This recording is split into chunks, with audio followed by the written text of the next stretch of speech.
Hey good people, Batavia here. I have my fall garden checklist.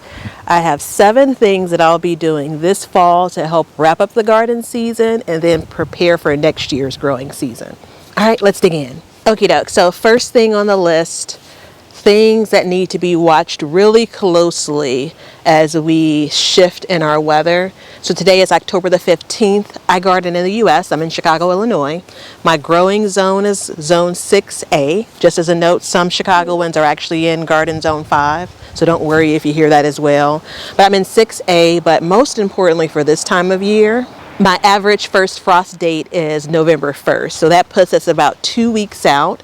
And all in all, for the years I've been monitoring this closely, we actually get a frost very close to that date. So in previous years, it was around October 28th, 29th, and we either got it just before, on, or just after that date. So I'm preparing for that, and I really want to pay close attention to the things that really won't survive that frost. So I have 2 weeks to basically manage through all of the veggies that are tender that are in my garden. Things like peppers, tomatoes, herbs like basil. These are things that will not survive getting down to frost temperature and definitely won't survive freezing. So the natural thing would be, it's 2 weeks from now, why don't you just harvest everything now? Yeah, plainly put, I could use this extra 2 weeks. This will help me enjoy what I already have in the house, whether I'm eating it fresh or preserving it, and it will buy a bit more time for me to manage through what's still left in the garden. So that's number 1 on my list. These are the things that I need to really be watchful over as these temps drop.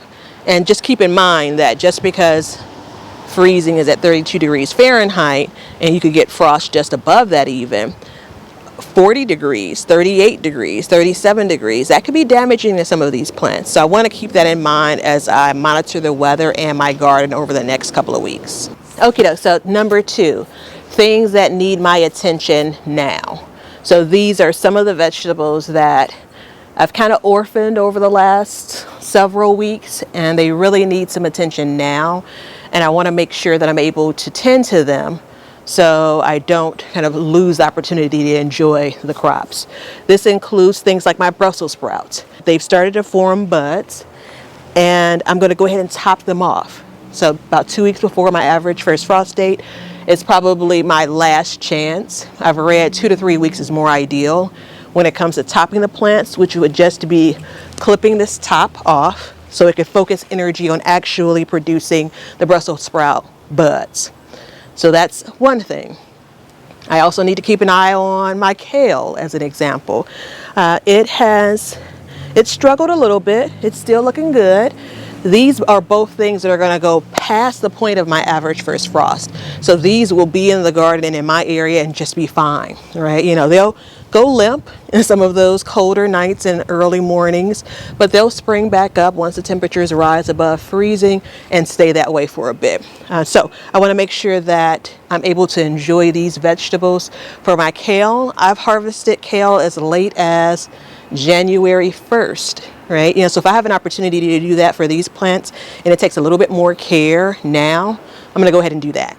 Okie doke. Number 3, things that still need to be planted this fall.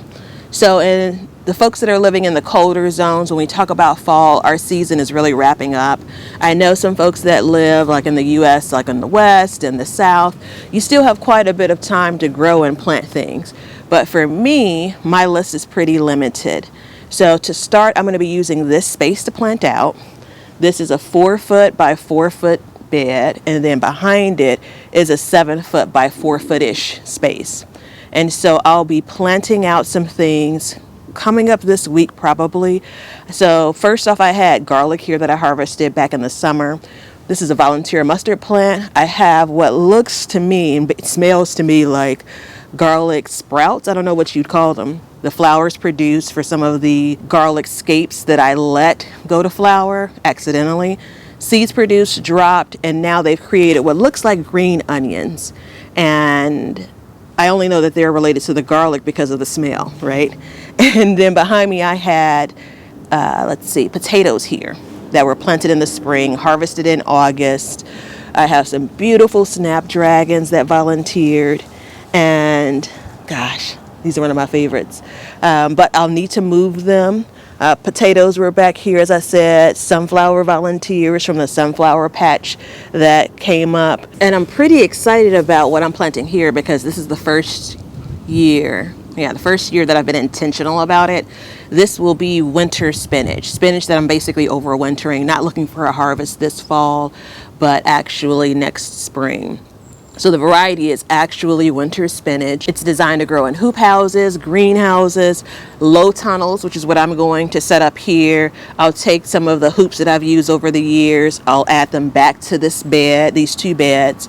And then once the weather gets really cold, I'll end up putting plastic over the beds to allow again that winter to over spinach, that spinach to overwinter. So the description also notes that you really want to get it planted to give it an opportunity to establish before the ground freezes. So I could be cutting it a little bit close, but you know, nothing beats a fail but a try but a fail. And then I have garlic to plant. So I know a lot of us have either gotten our garlic in or will be. So I'm going to put a big caution around what I'm about to say.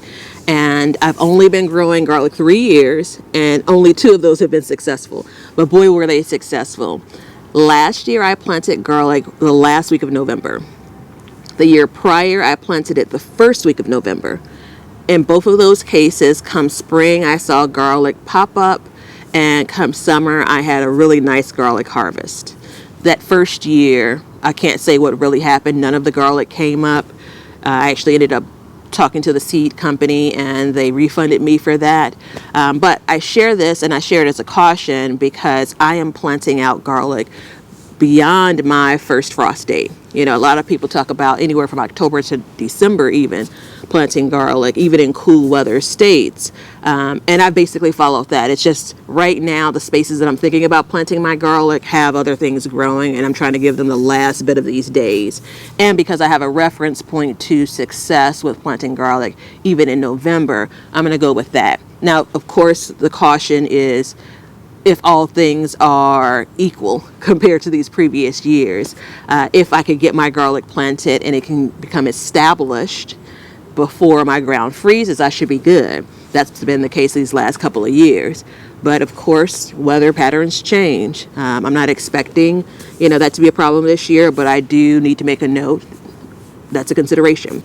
All right, so last couple of things for number 3, flowers. I still have fall flowers that are on my deck, and they're so pretty. I can see them from the kitchen, and they bring me the biggest amount of joy.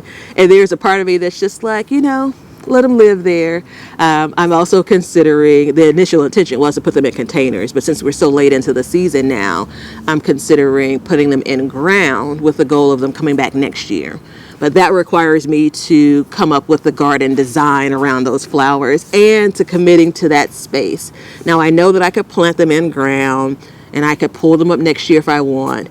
But that kind of speaks to, kind of my garden way. I don't know. So I really need to make up my mind when it comes to that. So garlic. Mums still need to be planted in my space. I have a couple of other kind of fall festive type plants that I want to put in just for some color. And then I think the only other thing that I'm not doing that I know many of you will be doing is planting bulbs. So you can get some spring color, some flowers for next year, even going into the summer when it comes to blooming. That is on my forever list, meaning it may take me forever to get to it. But that is an ultimate goal of mine. But I don't know if I'm going to make it this year. Let's get to number 4, but let's move around a bit. Okie doke, number 4, things that I'm very intentionally waiting to harvest. So that includes my very last cabbage that's behind me. We'll check on it. But it also includes my sweet potatoes. So let's take a look. So here's that cabbage, and it's done really, really well. I am basically waiting until the very last moment to be able to harvest it, since it will be the last cabbage of the season. So sweet potatoes are the thing that I'm very intentionally waiting to harvest. The leaves have changed significantly since we were last together about 10 days ago. And it's just the difference in the weather that's changing. So I've harvested sweet potatoes in October, the end of October previously, and I'm teetering on waiting until that first frost kills the leaves back. I've read that that should help turn the sweet potato starches into sugar, just as we describe in other plants. So that's the thing, in addition to this very large cabbage, which could essentially come out at any time, that I am waiting to harvest. Number 5 focuses on pulling anything that is dying or dead. So I still have a lot of greenery here. So these plants still look pretty good, but the question are they producing? And so the best version of me as a gardener, once the end of the garden season strikes, all of these plants would be pulled, and I have a clean slate going into next year. So I say the best version because sometimes I don't get to that. But to get a head start, I can pull plants that aren't producing now to just lighten the load once I get to that last cleanup. 6 is simple, but it's really, really important for me. An inventory of all of the things I need now to wrap up the garden season, but also next spring. So that includes things like, how much compost do I have? Remember, I buy my compost, so how much compost do I have? Do I need to buy any more garden soil in preparation for wrapping up the garden season, or more importantly, in preparation for next spring?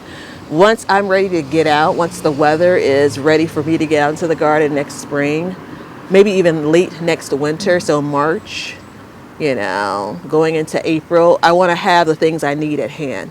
Do I need to buy any more fertilizer? Those things, and especially if I'm going to buy them in bulk, if you will, I may be able to get a deal on for wrapping up the garden season. Let's take a look at how many shredded leaves I have. Let's start collecting some of those leaves and shredding them if I need. So those are the things that I have to keep in mind. I kind of keep my finger on the pulse of to make sure that I'm not caught off guard as I wrap up the season, which ultimately just delays the activity that I need to do. And the same thing could occur in the spring if I'm not on top of it. All right, number 7, putting the garden to bed. So we'll likely capture some footage of me doing that separately in a couple of months. But again, remember I said the best version of me. That version of Batavia involves a clean garden, all plants pulled.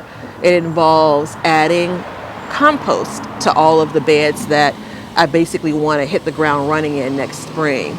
That involves adding mulch, most likely in most cases shredded leaves. So that is really my final item on my checklist, making sure that I tuck the garden away coming into fall, heading into winter. Okie doke, thanks for spending some time with me. If you have any questions or comments, or you have items that are on your fall garden checklist that you think would be helpful for me or others, feel free to drop them in the comments, and I look forward to seeing y'all on the next one.